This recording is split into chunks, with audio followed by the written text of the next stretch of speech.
Dubai کا شمار آج دنیا کے جدید ترین اور امیر شہروں میں ہوتا ہے۔ ہر سال کروڑوں لوگ یہاں گھومنے آتے ہیں، لیکن چند دہائیاں پہلے تک یہ صرف ایک چھوٹا سا ساحلی قصبہ تھا جہاں کے لوگ بھوک، غریبی اور مفلسی میں زندگی گزارتے تھے۔ یہ لوگ مچھلی پکڑنے کے ساتھ ساتھ سمندر سے موتی نکال کر بیچتے تھے۔ سال 1930 میں جاپان نے آرٹیفیشل موتیوں کی ایجاد کے بعد یہ صنعت بھی تباہ ہو گئی، جس کے بعد دبئی میں مچھلیاں پکڑنے کے علاوہ کوئی اور کام نہیں تھا۔ 1958 میں شیخ راشد بن سعید ال مکتوم دبئی کے حکمران بنے۔ یہی وہ حکمران تھے جنہوں نے دبئی کو ایک ماڈرن شہر بنا ڈالا۔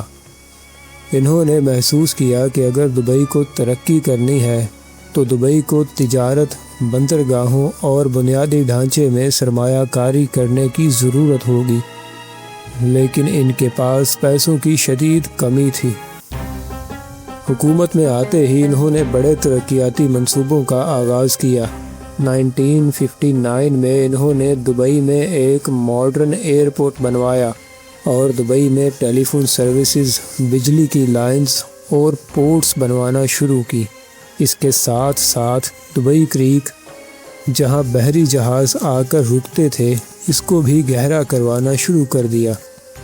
وہ ان پروجیکٹس پر بہت زیادہ پیسہ خرچ کر رہے تھے۔ یہ پیسہ اتنا زیادہ تھا کہ یہ دبئی کی سالانہ آمدنی سے بھی کافی زیادہ تھا۔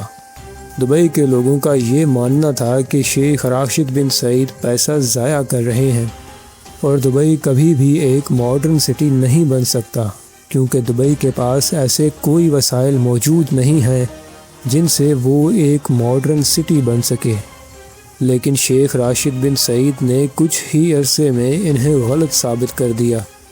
ان پروجیکٹس کے بننے سے دبئی کی اکانومی پر بہت گہرا اثر پڑا۔ دبئی کریک پر اب پہلے سے زیادہ اور بڑے بحری جہاز آ کر رکنا شروع ہو گئے، جس سے تجارت میں اضافہ ہوا اور دبئی کی گولڈ مارکیٹ بھی پھیلنا شروع ہو گئی۔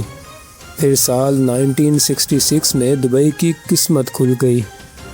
یہ وہ سال تھا جب دبئی کے ساحل سے تیل دریافت ہوا تھا، مگر بری خبر یہ تھی کہ یہ تیل سعودی عرب اور ابو ظبی کے مقابلے میں بہت کم تھا۔ شیخ راشد بن سعید یہ جانتے تھے کہ دبئی کی اکانومی کو زیادہ دیر تک تیل کے سہارے زندہ نہیں رکھا جا سکتا، اسی لیے انہوں نے تیل سے آنے والے پیسے کو استعمال کر کے دبئی کے انفراسٹرکچر پر کام کرنا شروع کیا۔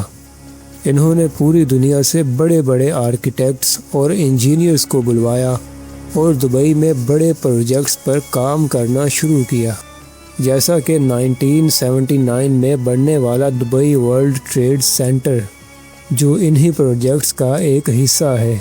1990 میں شیخ راشد بن سعید اس دنیا سے چلے گئے۔ ان کے بعد آنے والے حکمرانوں نے شیخ راشد بن سعید کے اسی کام کو جاری رکھا۔